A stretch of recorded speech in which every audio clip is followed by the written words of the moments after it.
हल्द्वानी दंगे में नहीं हुई थी बिहार के प्रकाश की मौत।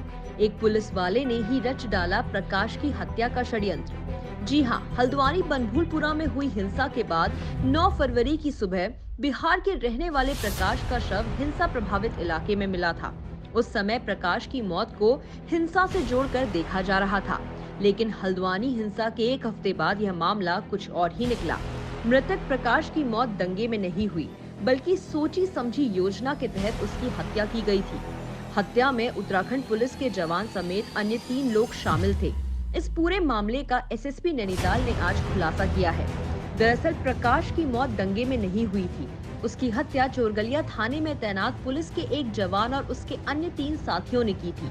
बताया जा रहा है कि प्रकाश का पुलिस के जवान की पत्नी के साथ अवैध संबंध था। इसे लेकर वह उसे ब्लैकमेल कर रहा था और पैसे की डिमांड भी कर रहा था। ऐसे में पुलिस के जवान ने दंगे की आड़ में प्रकाश को मौत के घाट उतार दिया और उसके शव को हिंसा प्रभावित क्षेत्र बनभूलपुरा में लाकर छोड़ दिया।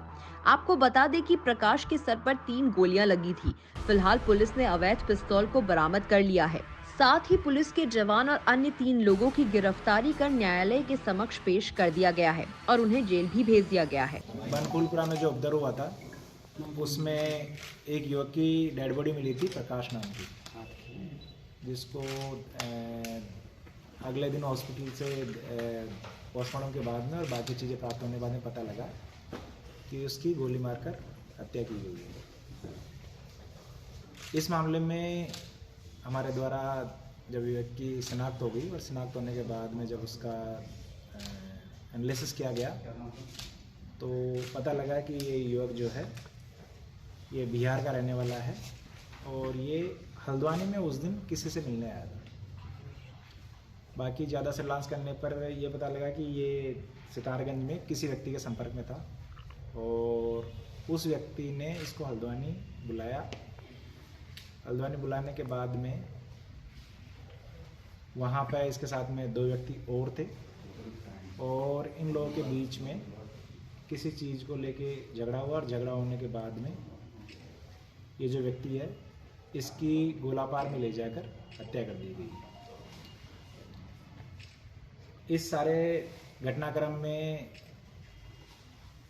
एक हत्या करने वाला जो अभियुक्त है उनमें से एक जो अभियुक्त है वो पुलिस का सिपाही है और जो ये अभियुक्त मृतक है इसका और जो पुलिस के सिपाही है जो अभियुक्त है उसकी पत्नी के संबंध होने के कारण और मृतक द्वारा जो सिपाही है उसकी पत्नी को वीडियो बनाकर ब्लैकमेल करने के मामले में वो उससे नाराज़ था।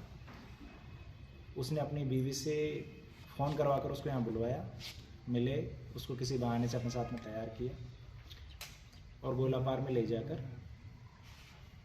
उसकी गोली मारकर हत्या कर दी। इस सारे घटनाक्रम में जो अभियुक्त हमारा कांस्टेबल, उसका साला, एक इसका दोस्त, इसकी बीवी और एक इसके साले का दोस्त, ये 5 लोग शामिल है। 4 लोग जो हैं उन्होंने गिरफ्तार कर लिया है। इसकी बीवी जो है अभी फरार चल रही, जल्दी उसकी गिरफ्तारी हो जाएगी। अभी अभियुक्तों के कब्जे से जिस पिस्टल से गोली मारकर हत्या की गई है वो पिस्टल बरामद कर ली गई है। तो इसमें मैं बताना चाहता हूँ कि बनभूलपुरा उपद्रव में हुई जो मृत्यु है उसमें से कुछ मृत्यु शायद पुलिस फायरिंग और किसी और के द्वारा किए गए हत्या का परिणाम नहीं है। ये पर्सनल एनिमिटी का मामला है। मैंने पहले भी ये चीज़ बताई थी प्रेस में। सर तो इस तरीके से अगर अब देखा जाए तो ये जो प्रकाश है इसका बनभूलपुरा में वो उपद्रव से कोई मतलब नहीं है और वहाँ पे जो भी पुलिस के द्वारा, प्रशासन के द्वारा जो कार्रवाई की गई उससे इसका कोई भी संबंध नहीं।